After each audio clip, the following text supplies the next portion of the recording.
if you don't understand the contract, find someone who's not the one preparing it, like the agent. I know you're probably scared of it, but throw it in some kind of AI, ChatGPT or Google Gemini, and say, this is my favorite prompt.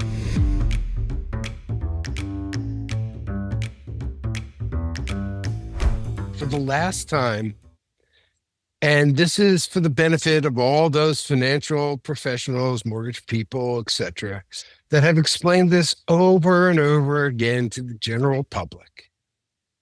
The Fed lowering interest rates does not affect mortgage rates directly. Do you remember that like 6 weeks ago, everybody in the financial world was saying, oh, the Fed's going to drop by a quarter. The Fed's going to drop by a quarter. The Fed's going to drop by a quarter. They all predicted that. Guess what? They dropped by a quarter. So what happens?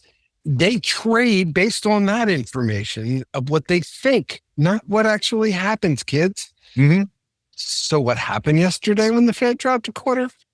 It ticked up a little bit because they ignored it, because they couldn't care less, because they already knew what was going to happen. If they dropped it by a point, there'd be a big ass move. That would be, It's the age-old stock trading: buy on rumor, sell on news. General public, please learn that. Please, we beg you, if you do nothing else, because it's wasting everybody's time trying to explain it to you, and you could be doing something better with your time, and so can we. So long term, though, it is hopefully indicating a trend of lowering that's going to be tied to the 10-year treasury, and then it could lead to lower interest rates, but it's not a direct tomorrow. That's the way the mortgage-backed securities are right now. Could it change if Fannie and Freddie are sold and privatized completely, or whatever they're going to do with it? Griff Joe might have an intervention in this. You might see people. I can imagine the day where people can put in $5 or whatever and buy part of someone's mortgage that is on the blockchain. It's like, okay, they're buying this house. It's going to go on the blockchain. They're going to put 20,000 Bitcoin down, or whatever we're going to call it then. And then the rest of the money comes from people who just contribute, who invest a little bit, like they're fractional mortgages. There's fractional houses now. Why can't there be fractional mortgages? Yeah, there's that one company, Propy, Propy. They're trying to push for things to get on the blockchain for the properties, for starters. Yeah, I mean, it's an uphill battle. In the United States, you cannot tokenize a property yet. Overseas, you can, but when it happens, it'll be a beautiful thing. And is California going to be the first one to do it? I don't know, but probably. Some tech here. What do you think, as they would say at the end of the TikTok video? Well, if you guys don't know where you're at, we're at We Fixed Real Estate. We just jumped right into the mortgage talk, and now talking blockchain. And other big news, TikTok found a buyer. What do you think about the current group of buyers that are purchasing TikTok? I have Larry Ellison. Show me the money. It's all about the money. Kind of surprised. He's got a lot of servers. He did great stuff with the America's Cup. They used to have the boat that won the America's Cup in front of his office building in Redwood City. Oh, did they? Pretty cool. Yeah, it's pretty cool. Anyway, whoever buys it, they buy it. There's obviously with Larry and with the purchase of Paramount and what they're doing. Today's the day they canned Jimmy Kimmel. I mean, you could just see what they're trying to do. They're trying to get eyeballs for their message. It's plain and simple. Sure. Okay, so are there going to be broadcast networks, like this with affiliates that come on to the television? Is the television going to be remade so it only can get through the internet and broadcast stations are become irrelevant? Who knows? NFL could do their own network and pipe it right into your house. Oh, absolutely. It's already kind of gone that way. I mean, there's so many avenues to. Yeah, but grandma still has, rabbit ears. So it's the rabbit ears people that they're reaching, because that's all they got. They don't touch those computer things. Well, one thing that all those have in common is they all depend on energy. And right in the pre-show, we were talking about this new innovative green energy, which I actually see some very, very interesting utilizations for the home. In case you didn't know, there's the largest sand um, power plant or sand battery. It's a sand battery in Finland. Battery, yeah. And this is a massive, imagine a massive, massive silo filled with sand and pipes with water inside. And what happens is green energy, whether it be solar during the day or wind at night, can drive the turbines and heat up the sand, like superheat the sand. Now, the sand itself is at a 90% efficiency, which is amazing. So what happens is, rather than relying on lithium ion batteries or just all this extremely costly materials, you have sand that's 90% efficient that can store the heat. Then that heat can then get deployed for power, for water heat, for basically anything. And this Finland sand battery can power a small city with 100 megawatts. Now imagine something in your backyard with an equivalent type of sand battery where you just need to heat your house. It seems. What would you do? Just put a solar panel and a wind turbine on your house on top of this sand battery, and that's it. Mm-hmm. Okay, I think we found a new business. It doesn't need to be as big as the one in Finland, and we'll show you these little person. But yeah, I wonder what size it would need to just do your house plus your cars. And I would think like a 10 by 10 shed. Now, this isn't going to be for the track home in Palo Alto or where it's high density.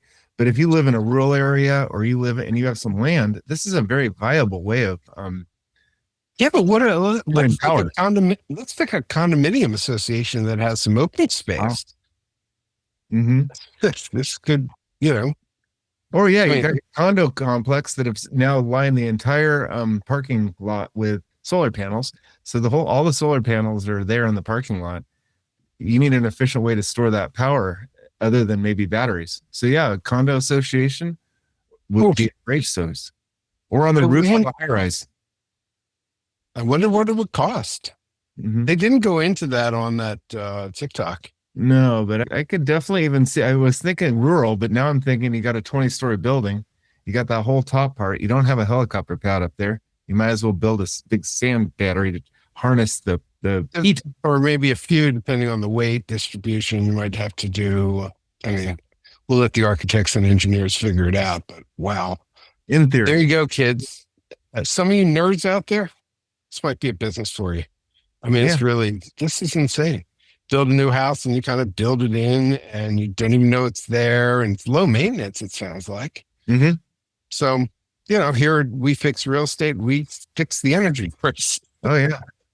And there's sand is plentiful. And it doesn't sound like it needs to be any special. Just, I think, a fine grained sand. Anyway, we've discussed that. You have something there that you can, if you're an inventor. I'm trying to think how small we could get it to maybe power my e-bike. The world's smallest sand battery. Well, you have 750 watt e-bike probably, or a 500. Yeah, there you go. Just like a little jar. The big one in Finland was 100 megawatts. So little jar with the giant solar panel on it, but I would think a 10 by 10 shed. Yeah. Filled with sand. Okay. So there you go. Or one. Yeah, that was battery bank. That was really cool. There are some good things on TikTok. Most of it is just like, oh my God, how did that even get into my feed? So yeah, hey, here's the thing. I don't know, on some date, I think it's in September or November, you got to switch over to a new app, or they're going to make this app the new app and start an old app. So I don't know what they're doing. It's whatever. But is there a new algorithm that's starting? You're literally going to have a new For Me page. They'll probably be able to transfer your old data, but it's a new algorithm. So it'll be interesting. I read that they were licensing the algorithm from China. If so, that's how they deal to, because it's ByteDance still has ByteDance. That's the name. They still have 20% ownership. So it's a sophisticated deal with lots of lawyers and smart business people that we'll never know. So don't scream and yell about it. You don't know. Nobody knows, but the people in the room. Yeah. It's like sports fans. Okay, let me bitch about sports fans. Okay, sports radio.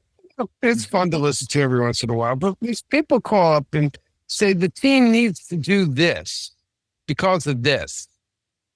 And do these people who call in think A, the team's going to listen to them, B, that the team has professionals that have a plan, that know what they're doing, and they're doing it for a specific reason. Mm-hmm. It may be they're doing to deceive other teams, and they're just trying to maybe just not do certain plays, formations. We have no idea. We have no idea who's injured and who's not. They're trying to keep the ball away from for a certain reason. Or so shut up, enjoy the game, and let the professionals just do their thing, you know? And don't listen to sports radio. People like the shop talk. I guess. Make them but you can talk about other things. You could say this is my opinion, but it's like these people go in and they think they're going to change the team. Well, I've never listened to Dallas sports talk for the Cowboys, but I'm sure nobody calls in and tells Jerry what to do. I don't think so. So TikTok Anyway. is being sold. Another Yes. social platform that isn't being sold, Reddit. How has this last week been on Reddit? This week on Reddit, we answer your questions. It's been kind of the same. What I'm trying to really do, and this isn't really a thing, a specific item, is trying to figure out who's on here. Mm-hmm. What do they really mean? I mean, I'm figuring out there's some people who really need help, or being deceived, or who are being told that what's happening to them is normal and it's not, Mm-hmm. and feel bad for these people because they trust these people, or at least were maneuvered to trust these people. Mm-hmm. And usually they post on there a little too late. They had this happen or that happen, but people, I think they're trusting, but I'd say to trusting people, thank you, and we appreciate it. But sometimes people are really good at making you think they are your trusted advisors. And it's hard to tell sometimes. But you should always now, just like if you had a medical condition, get a second opinion. Mm-hmm. Go outside the box. Go outside your comfort zone even. Go outside your group of friends, all that kind of stuff. And really, take 15 minutes and start doing some research about Part of that person. research. The one thing I always do on Reddit, if it's somebody that I'm like, oh, that kind of makes sense, I'm going to look at their username. I'm going to see all the other comments they've posted. I'm going to do a little bit of background information to figure out, is this a one-off bot that responded, or is this someone that's actually carried the conversation? Because you can see their participation in the other subreddits. And if they're providing valuable advice or it's consistent advice, it may be worth looking into. Whereas sometimes you see somebody that posted once. Yeah, so that's really important. And it's like we're on there, we're identifying as Arrivva, and it's usually me answering. And it's just us telling you what we know, what we can tell. It's hard to, also that you don't give us all the details, because details, context, all that is very important. And it might seem on the surface that there's a solution, but really there's blocks in the way. But it's hard to do on something like Reddit. You're not going to upload your contract or anything like that. But really another piece of advice is, if you don't understand the contract, find someone who does, who's not the one preparing it, like the agent. Even, I know you're probably scared of it, but throw it in some kind of AI, ChatGPT or Google Gemini, and say, this is my favorite prompt. I'm a first-time buyer. I don't know what I'm doing. I'm scared to death. What should I worry about? I usually throw disclosures and inspections in there. And that really gives you a good answer. And it also can tell you on inspections what it might cost to repair. Now, it's not 100%, but it's getting better every day. It's really learning. Okay, so there's Mhm. probably a lot of people doing the same thing and having, information that it's being looked into a lot deeper in their LLM. So don't be scared. This is an advice for anyone that's listening, and what you keep an eye out for this. Fred, you got to put 7 real estate prompts every home buyer should be using. And you can just put just what you said there. I'm a first-time home buyer. I'm scared. Then the next prompt, say you're a world-class analyst for world real estate contracts. Please analyze these disclosures. And put together 7 of those for people so they can cut and paste it and put in their information. Yeah, it's a great idea. And post it where, on our website? I guess you can post it on Reddit. Reddit. It's a better idea. You can also be a blog article on our website. So always check back at arrivva.com for the latest prompts. There you go. All right. We're going to have a prompt page. Yes. I've got, do you have a prompt library? I should, but I don't. Because I'm usually, I want the answer too quickly. And I literally could go back. I mean, if I'm just in ChatGPT, what I do is I kind of separate it, put the business in ChatGPT, I put personal stuff in Gemini. Okay. So that's kind of one thing I do. So obviously each of them knows me separately. But I just got the Perplexity free for 12 months by signing up with PayPal. Oh, wow. You go in there, you sign up, and the payment way is PayPal. They give you 12 months for free. Huh. So you just got to remember, do a reminder inside Perplexity to remind you 2 days before the renewal comes up to stop the renewal. Yeah, I need or 30 days before. I don't know what their terms of service are. I am inundated with LLM subscriptions. I do tend to, between Claude and ChatGPT, and then increasingly Gemini has been becoming very helpful for coding, as well as Grok. Interesting. Yeah, I have not touched Grok. I used to have 3 Twitter accounts. I removed them when Elon basically got in, and now I'm back just with one. It's under real Fred Glick. So I do find the news cycle goes through. I mean, I have found more benefit in it in the last 6 months or so. Yeah, you got to follow the right people. It's really what I announced. I mean, that's with anything. Mm-hmm.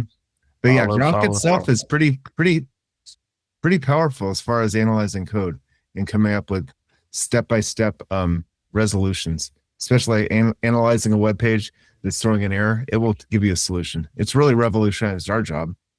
Wow, it's nice. I mean, go back 2 years ago, and the amount of time you've saved by AI has to be remarkable. Well, the time you save is overflown by the amount of time you spend talking about different LLMs and all the new bells and whistles and every new little AI agent. Oh, I know. You're inundated with that. Any time you saved, it's been lost by navigating the ever-changing landscape. Yeah, it's like the beginning of the internet was, but it's the best add-on to the internet there ever was. I think that's the best way to describe it. So it's fun, but hey, we use it here at Arrivva all the time. Anybody that isn't using AI to do like property analysis, to do disclosure analysis, you're kind of handicapping yourself. So one of the things I've done is I have a listing, and we decided to take the listing pictures, which are normally just furniture and walls and floors and ceiling, and put people in them. So this is really cool. Are they live yet? Yeah, live today. But I made one boo-boo, which I didn't know was a rule. So when I put all the pictures up, I had kids playing in the yard. Ooh. Yeah. Well, I got fake AI kids. Like fake AI kids, and they flagged them. They deleted them, which is fine. I get it. I didn't know it was a rule. But I wrote them back and I said, but they're AI. And I'm waiting for an answer. So this is the MLS saying that? This is, one of the MLS. I don't even think I can count on one hand the amount of real estate property listings I've seen with people in it. I don't think I've ever seen. I don't think I've seen either. But I figured, let's do it. No, let's try. It'll be very curious to see. This is an A/B testing, because also I literally have Reddit up on my screen, And the post that I'm looking at says, as a buyer, I prefer an empty house over staged photos. Is it just me? And I'm looking through the discussion on there. But that's stage versus empty. Now you're taking it up a notch. Stage Super stage. with people. Yeah, and our staging is coming out of this property on Tuesday. So, we have it on, they have it on their phones when they come to the house, what it would look like with furniture. So I'm more about, it's the pictures that need to show furniture. The house shouldn't. It's really my big opinion. But I mean, there's some people who just need the staging. Because they can't imagine where's the sofa going to go. Oh, now I can see where it would be. Yeah, or I want to see it. I need to see it. They're visual people. So, it's the hardest thing in real estate to do it or not. And staging is expensive. I'd love to figure out how to make that cost literally go away. 3D print them at where that's it. Well, 3D print furniture, in 2 years from now, when this machine is made for staging, and sell it with the house. There you go. That's at no additional cost. That would be interesting. Okay, so here's even another idea. I'll go and make a deal with, I don't know, I'm just making this up, IKEA. Say, look, you guys come in, stage the house. When we sell the house will include the price of the furniture. And we'll pay you then. And all you got to do is move in. There's people who dread furniture shopping or don't know how to do it. And yeah, they could take something out and put their own thing in, but there's younger people who don't have furniture. Yeah, I definitely see that happening in a condo, like a downtown condo, where a business professional really doesn't. Yeah, I mean they sell furnished apartments in Florida. I've seen them. I've seen people sell them any place really. But brand spanking new, partner with the company. I don't know. It's an idea. Anybody done it out there? As they would say on TikTok, we asked the question. We don't need to make this micro content. We're going to work on this for now. Yeah, that's interesting. So, yeah. Okay. Always thinking. All right. I got to go hit my nano banana and clean up my pictures and get rid of the kids. Talk to you later. All right. This has been another episode of We Fixed Real Estate. Yeah. Refi people. Arrivva.com/rates. It's ridiculous. I locked somebody on a 10-year fix at 4 7/8. Well, with a rebate. That's with no cost. Okay. It's a beautiful thing. Well, on that note, see you later. Cheers.